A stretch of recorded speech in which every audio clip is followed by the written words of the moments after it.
So when he died in 1978, I remember seeing his real name on his headstone. And that was one of the first times I'd actually seen that, because every other piece of correspondence from the government or for his retirement checks, they were always in this paper name. And so he was willing to live this paper son's life, because really it didn't reshape who his relatives were. It didn't, change his life that way. Stories of Repeal and Reunion, what a wonderful documentary this is that highlights the significance of the Chinese Exclusion Act and its impact on families and how that impact can still be felt generations later. I think that a piece like this is still so incredibly timely given all of the debate, not just in the US, but internationally on sentiments regarding immigrants and immigration, and the ever rise of nationalism and xenophobia. When we look back here, we see the many lessons that have been taught and the ones that still have to be learned. And getting to hear directly from the families is frankly the best way to learn those lessons, because these are the firsthand experiences we know that have been impacted by these choices, some of which were good, many of which were not. This was really fascinating. Learned a lot about the Chinese Exclusion Act and it ending in the process, the what they had to go through just to bring family over. It's mind blowing. Certainly by today's standards, I would imagine even back then. But using X-rays to date people and under the table negotiations to bring it's just wow. So I love this piece for informing me on something that I was, I guess, even blissfully ignorant of. Because I do enjoy learning when I'm watching something like this, and it was put together really well. Hearing the stories, it was all really compelling stuff because it's just human interest stuff. It's always going to have an audience, and it will always be compelling because they're real stories, they're real people, and that was a real struggle. And I think it's important for a piece like this to kind of remind us of that, so that we don't fall into any of those kind of traps again. And overall, just an informative and thoroughly enjoyable piece. Stories of Repeal and Reunion. I really, really enjoyed this. I thought this was really beautiful and really, really insightful as well.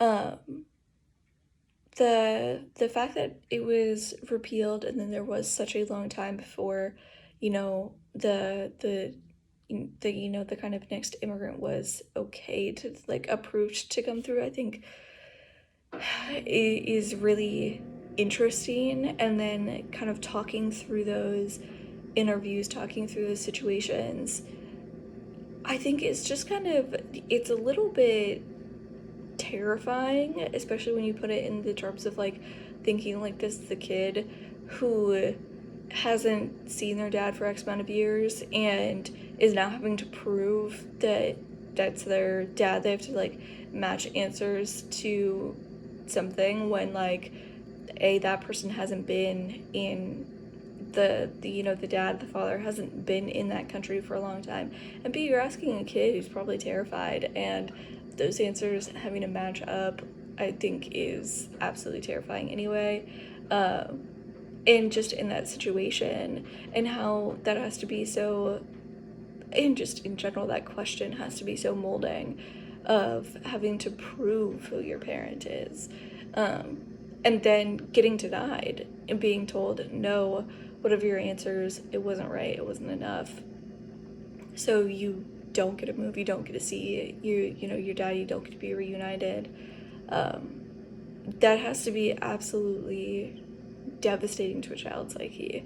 And then to kind of follow that same line, when you finally have these people that are actually reuniting, but they're like meeting their dad for the first time, or seeing their dad for the first time since in decades and things like that, it has to be so hard, and for the wives as well, not just the kids, but like for the entire family unit, because you go from raising your kids alone, essentially just trying to, survive, to now suddenly you're in a new country and you have a family that you're trying to live together and be a part of, but you have to relearn all of those things, relearn how to transition from being a single parent to, having the support of somebody else with you. And then for the fathers as well, they go from, working and basically being alone to now they suddenly have these families and having to try and navigate all of that. um, I think is really, really, really hard, and would really definitely help to shape a generation, what that looks like, and shape how they kind of probably form families themselves after, that entire experience. So I thought it was really, really insightful and really, really informative, and really raised a lot of very good questions about what that next generation or two look like and how they were affected by it. I really like stories of repeal and reunion because me personally, as a kid who grew up in Texas, had no idea. I've heard of the Chinese Exclusion Act, mostly in an American context, first of all. I didn't even know Canada had one, second of all. So this was a totally new story that shed a whole lot of light in my eyes. And I think that's kind of the point of this, spreading awareness, telling the story. Um, and I thought it was really well done. Like going into the nuances and thinking about like how the effects of these like actions and stuff like linger for generations, and like all the ways that it affects a whole swath of people. So it by and then I liked how you did that using specific stories of specific people that we can connect to as an audience. That makes it real instead of a concept of a bunch of numbers. So I thought it was really well done. Great job.